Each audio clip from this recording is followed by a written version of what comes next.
Hey, it's Dan, and we've seen some videos on how to release the psoas muscle using a lacrosse ball and a kettlebell, or just a kettlebell. But if we don't have a kettlebell, I'm going to show you a way to release that psoas with just the use of a ball. Now, this can be pretty tender, pretty sensitive, so that typical lacrosse ball that you might use, you might want to take it a little bit, take it down a notch for this release, because this is generally uncomfortable for most people. But the psoas, as we know, connects the leg to the spine up here at the 12th rib. And if you don't know how to find it, I'm going to show you how to find that psoas muscle. Here's our belly button for reference later. Okay, I'm going to start on my right side. So I'm going to take my left leg forward, and I'm going to reach my right arm up as I push the hips. And as I reach the right arm up, I might take it over my ear and wake up that muscle right here below the belly button area. So that's where I'm going to put my ball. And if you didn't feel anything, start at the belly button, go over 2 balls, and then down 2 balls, and that's a good starting point. So before we put our body weight on this ball, let's warm up that area a little bit, because as I said, this can be pretty intense for most people. So I'm just going to massage that area, some circular movements with the ball. Breathing in through the nose and maybe out through the mouth. And the slower we exhale, the more relaxed we'll end up feeling. So I feel I'm pretty warmed up in that area. So I'm going to go ahead and lay down on my belly in a prone position, and I'm going to keep that ball there where I landmarked it. But now I'm going to move around a little bit and see if I can't find a more tender spot or a sensitive spot to begin with. There we go. That's the spot right there. So I'm just going to let that cook for a minute as I practice breathing in through the nose. Nice full deep breaths into the belly. So it might seem counterintuitive. Self-defense mechanism, you might want to breathe into the chest here because we perceive a threat, but also because breathing into the belly makes this hurt more. So let's practice intentionally breathing into the belly so we don't unintentionally take our breath in and out through the chest.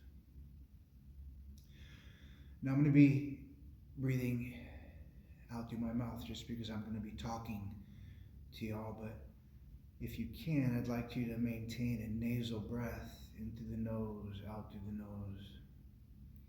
And what I'm doing is, as I'm warming up that spot a little bit more, is I'm supporting my weight on my arms. I can put more weight into that area if I want to, but that's kind of compromising the shoulder, so I want to practice good discipline here. Once I feel that area is nice and warm, I'm going to go ahead and make some pillow arms here and take it down for a few breaths. Again, moving around, allowing our body weight into the ball instead of trying to shift our weight away from the ball. And of course, if you need to shift off the ball, you can, but you might not enjoy this manipulation, so maybe you just want to stay in that kneeling position and massage just using the muscles in your arms, or maybe stand up against the wall, or you can lay on your back and use a really light kettlebell like shown in earlier videos.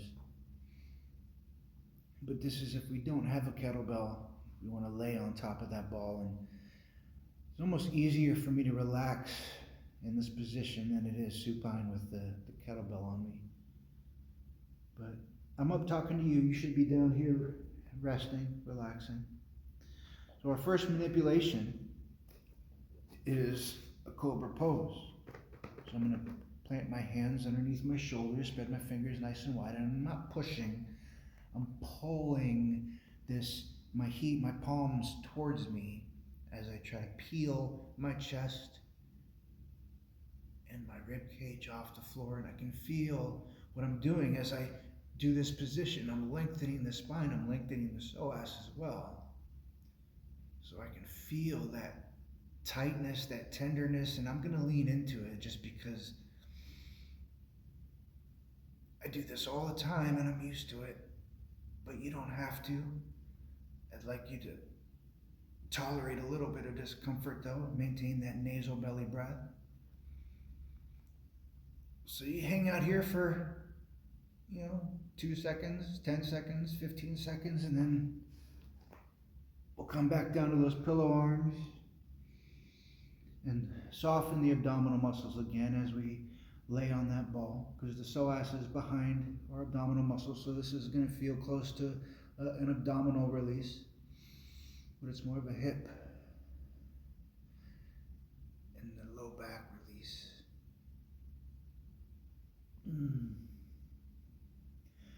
So rest, recover here for, again, maybe 15, maybe 30 seconds, maybe a minute. It's going to be up to you.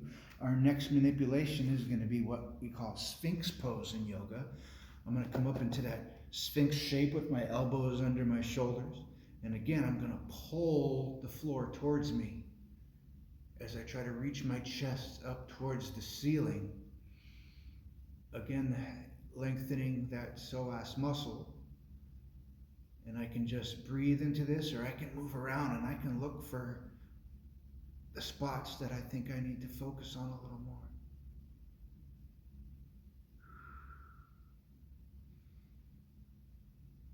Again, as long as you feel you can tolerate, and then we'll come back down to those pillow arms.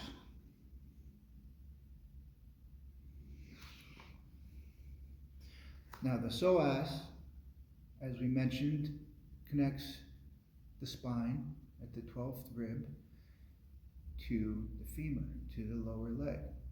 So as we lift and extend the chest, we're kind of just pulling the psoas in one direction. So we're going to add the other direction to that now. And I'm going to start by taking my same side hand and grabbing the back of my foot. I'm going to kick into my hand just like a half bow. And I'm going to use my other hand here to lift my chest at the same time. So now hopefully we're pulling that psoas muscle in both directions as we try to tolerate a deep belly breath. And I'm just going to hang out there for a few seconds this time. We'll come back down to pillow arms.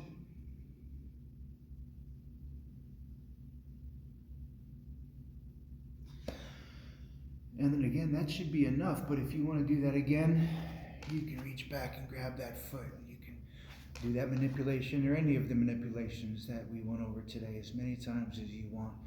Don't cross that threshold into pain, but of course this should feel, you should feel the discomfort as we're softening the tissue in those muscles.